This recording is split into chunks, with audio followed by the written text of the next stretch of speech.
Authorities that a child's body was found at that New Mexico compound has now been identified as a missing 3-year-old boy from the state of Georgia. The Taos County Sheriff says the boy's father is one of 5 adults charged with child abuse at this remote settlement.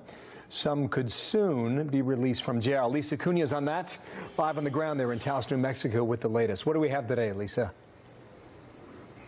Hi, Bill. Well, it's worth remembering that Abdul Ghani's father, Siraj Wahaj, is being held on an outstanding warrant out of Georgia on accusations that he actually abducted his son.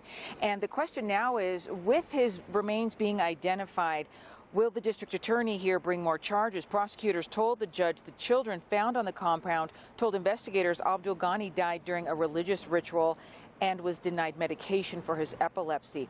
3 of the 5 adults arrested can leave the jail on bond, but only after meeting a list of conditions. Now, an attorney for one of the women, Hudra Wahaj, says her client has not been released because they have not been able to find a safe place for house arrest.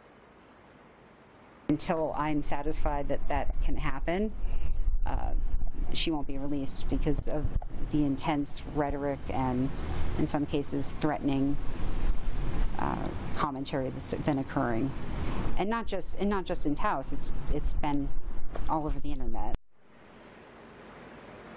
In fact, the head of the mosque here in Taos, who is sponsoring their group, is having trouble finding a place to take them for house arrest. Area motels have declined and landlords refuse to rent once they find out who the occupants will be. A former judge whose agency might provide the required ankle bracelets says he's being threatened, and the ankle bracelets really have their flaws. It's not very difficult to cut them off.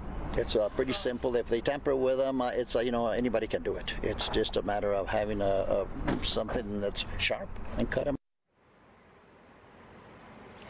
Imam Siraj Wahaj of Brooklyn and the father of the main suspect here arrived in Taos late yesterday. And Bill, I talked to him briefly. He told me he's just here to check on his grandchildren. Lisa Cunha, more on that case coming up, certainly. Thank you in Taos, New Mexico. And just moments ago, President Trump breaking some news when it comes to